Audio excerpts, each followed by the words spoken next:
Ok, ça va bien. Oui, ça va. Moi, c'est Moussa Diallo. Yves Sommet. Mais attention, moi, je suis de la religion authentique traditionnelle. Et vous autres là qui qualifiez des gens d'être à la base de violence et autres, non, on doit s'accepter, c'est tout. C'est une question de cohésion, c'est tout. Ok. Par rapport à ça, il y a une idée qui m'est venue en tête. Et si on partait trouver des personnalités à qui on peut poser la thématique, les grandes notions comme la cohésion sociale, la paix. Une bonne idée. On peut aller voir un imam ou un prêtre, voilà. Un pasteur, ça peut faire l'affaire. Pourquoi pas un traditionnaliste d'abord? Ok, il n'y a pas de souci. Je trouve que c'est formidable. Ok.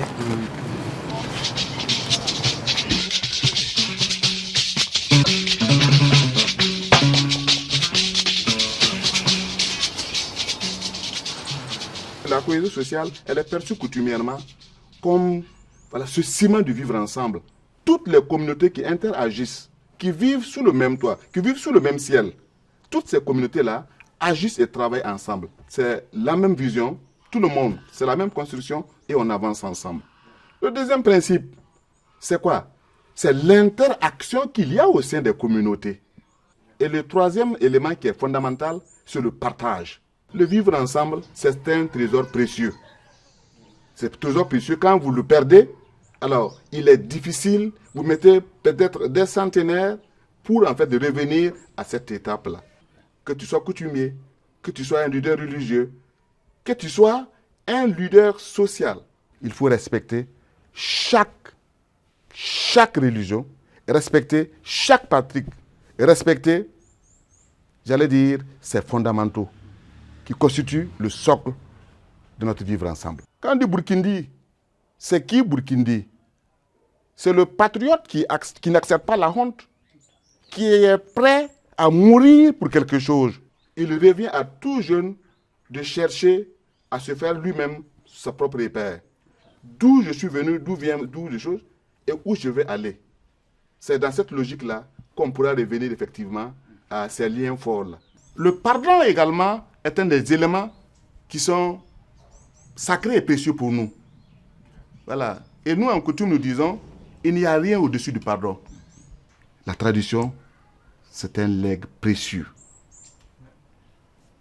Indivis, infalsifiable, et que nul autre ne peut faire un usage autre qu'un usage d'intérêt commun, d'intérêt général et pour le bien-être de la communauté. Alors, vous voyez, le vivre ensemble a des exigences. Et quand vous êtes un chef coutumier, alors vous êtes un exemple. Ici, vous avez le lieu de prière des musulmans. Voilà, vous voyez bien l'étoile, c'est bien encadré. Et il y a aussi une nappe de prière qui est à l'intérieur. Donc, quand l'heure de prière arrive, vous arrivez, voilà, vous faites vos choses et puis vous venez prier. Ici, c'est pour les chrétiens. Voilà, soit catholiques, protestants, toujours dit que c'est chez les chrétiens. Chez le chef, c'est comme en fait une micro-organisation. Alors, et vous avez aussi une micro-vidéo du vivre ensemble externe. Le vivre ensemble, là, son renforcement, c'est de joindre l'acte à la parole.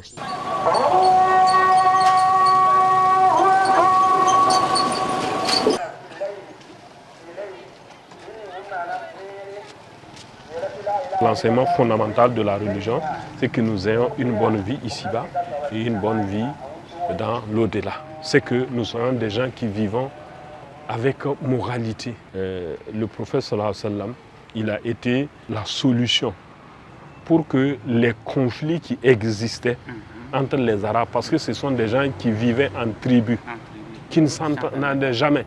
Et c'est l'islam qui les a mis ensemble. Donc c'est un exemple, voilà, que effectivement la religion peut réconcilier.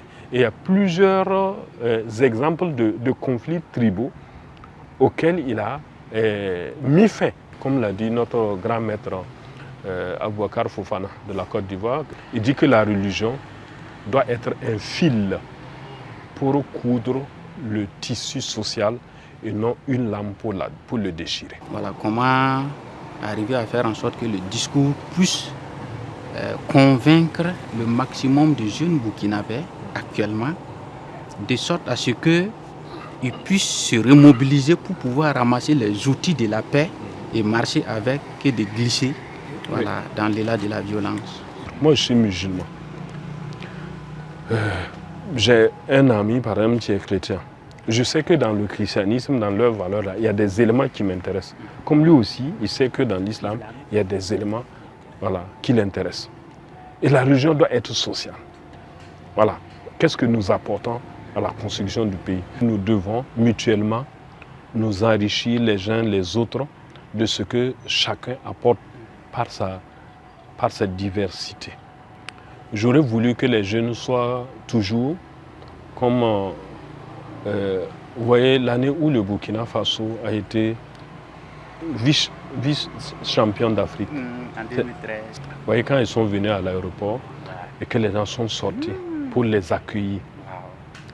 Il n'y avait pas de chrétiens, il n'y avait pas de musulmans, il n'y avait pas d'hommes, il n'y avait pas de femmes, il n'y avait pas de Peul, il n'y avait pas de Mouaga, il n'y avait pas d'Ota. Il y avait quoi? Des Burkinabés. Et c'est ça. Donc il faudra qu'on soit toujours comme ça, savoir que c'est dans l'unité que nous pouvons. Chacun a un poste qu'il défend, mais pour que la collectivité gagne.